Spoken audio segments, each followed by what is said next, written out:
You can support this channel by sticking around to the end of this episode for a word from today's sponsor, Uplift Standing Desk. I don't know about this, but I think it was Mark Twain, Samuel Clemens, who said that history doesn't repeat itself, but it sure does rhyme. And there's some truth to that. I mean, it's a clever, witticism, or however the saying goes. And that is certainly true with what we're witnessing right now across the country with protests against the war in Gaza, protests against the 40,000 plus dead Palestinians who had nothing to do with the attack on the Israeli citizens and the hostage taking. They had nothing to do with it.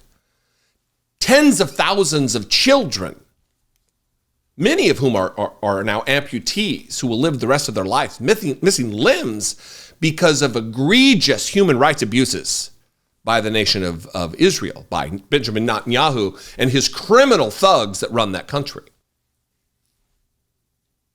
Should Israel be secure and Israelis be secure? Yeah, absolutely. But it does not give the government of Israel the right to indiscriminately target, well, it's not indiscriminate if it's targeting, but indiscriminately kill civilian population, to starve them, to cut off food and water. And it's a famine now. It's a legitimate humanitarian crisis of their doing by design. I'm going to get to what I'm going to talk about here, but let me say this. It should give us all pause that the International Criminal Court is getting ready to issue or thinking about. They're putting together a plan to issue arrest warrants for Israeli officials. In America, almost exclusively, we are alone in our allyship of this genocide. The rest of the world won't abide it, and we're alone. Shouldn't that give somebody pause that maybe we're on the wrong side of history here? It gives me pause. It does not give people like Representative Mike Collins from the 10th District of Georgia, it doesn't give him pause. It doesn't give people like that any reservation whatsoever that maybe we're wrong as a nation about our position to support Israel in the wholesale slaughter of innocent Palestinians. Yesterday, as there have been protests all across the country on college campuses, college young adults with their heads screwed on straight, viewing what's taking place with clarity. But at Ole Miss, the same thing is happening that's happening in Columbia, that's happening at UCLA, that's happening in numerous campuses all across the country, including here in Washington, D.C. at George Washington University. And I'm going to show you this Mike Collins tweet. It's a retweet of a video of white male students largely on campus mocking and harassing a black girl who is protesting in support of the Palestinian people. And one of them does a monkey routine, and it's just blatant, sickening racism. And the reason I started the video talking about history rhyming, or whatever the Samuel Clemens quote is, Mark Twain quote, is I'm going to show you some images here that just echo throughout history until today, where you're seeing the same thing, the same racism and disrespect for people who are seeking justice. But Mike Collins tweeted this video and said, Ole Miss is taking care of business. Apparently his version of taking care of business is to be racist and sickening and to mock people who are seeking justice and utilizing their First Amendment right under the Constitution to redress their government. Here's the video. I'll just show you with the sound on the video, and then we'll talk about the rhyme that we're witnessing in real time.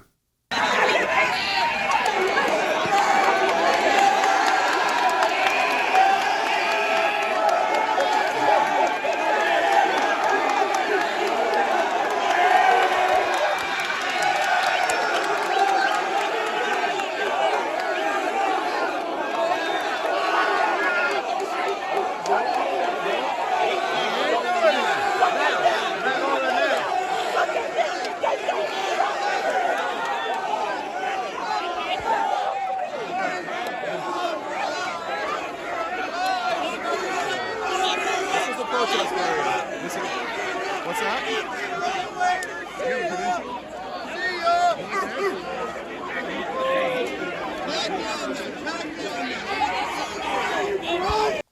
And of course, the cops are there to protect, to maintain the status quo, as they always do. I've said on the podcast many times, this isn't an ACAB house. I'm not an ACAB guy. All cops are bastard, but I'm an MCAB guy. Most cops are supporting fascism, are here to maintain, again, the status quo. Look at some of these pictures from civil rights protests throughout our history. Some of these are famous. They look, other than being black and white, these could have been on the Ole Miss campus. White young people screaming with hatred and derision at people of color protesting for justice. Young white men yelling at black people. I wonder if some of these Ole Miss protesters will go on to be successful in their life based on the entrenched white supremacy of this country, based on their white privilege that they have. Like this guy here in this photo, Jerry Jones, the owner of the Dallas Cowboys. I think he's explained it away. I was just a curious youth. Yeah, you look like a curious youth there.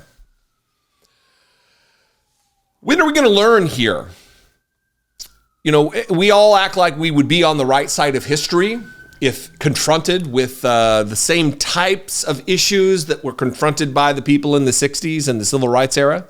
But if you're not on the wrong side of history, the right side of history now, relative to this particular thing, then how can you say, oh, I would have done the right thing then? You're faced with the same choices right now. And if you're not on the right side of history, you wouldn't have been then. You absolutely would not have been. The Republican Party, people like Mike Collins, are here to give fascism a boost. They are here to try, they whine and they cry about the First Amendment. And then when it comes time to protect someone's right to protest, whether you agree or not, they're not here for it. And for the trolls who are going to say, well, what about January 6th? What about that? That was a protest.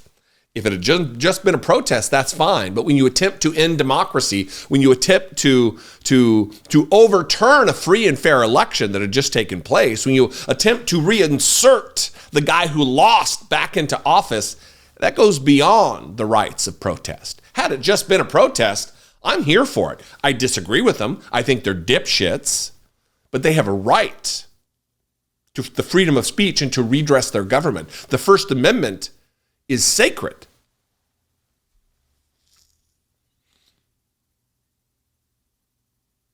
It's disappointing. More than anything else, it's disappointing.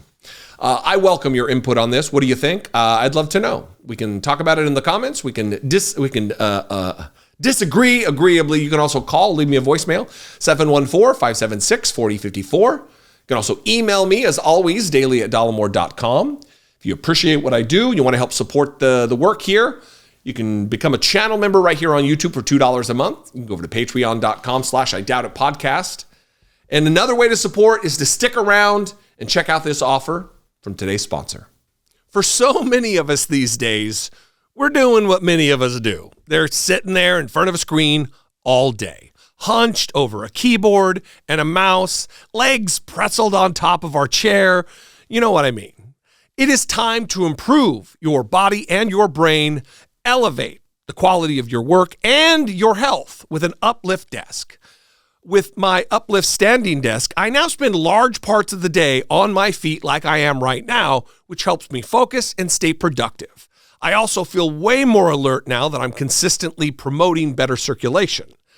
Uplift desks are super stable and easy to switch between sitting and standing configurations during the workday. And with over 100 desktop styles and tons of accessories, including 4 free with every desk purchase, you can seamlessly integrate any Uplift desk into any environment. Give your health and your work a boost. Go to upliftdesk.com/Dollemore and use code Dollemore at checkout to get 5% off and also uplift your wellness and your productivity. You will feel more energetic and more efficient by moving around more. And with over 6,000 reviews on Google and counting, I'm not the only one repping these excellent desks. Even the New York Times is on board, with Uplift Desk being Wirecutter's standing desk pick for the last 5 years running. And with a 15-year warranty, free shipping, and free returns with free return shipping, how can you not try one out? Head to upliftdesk.com/Dollemore or just click the link below to score 5% off of your next purchase when you use code Dollemore at checkout. Work better, live healthier with Uplift Desk.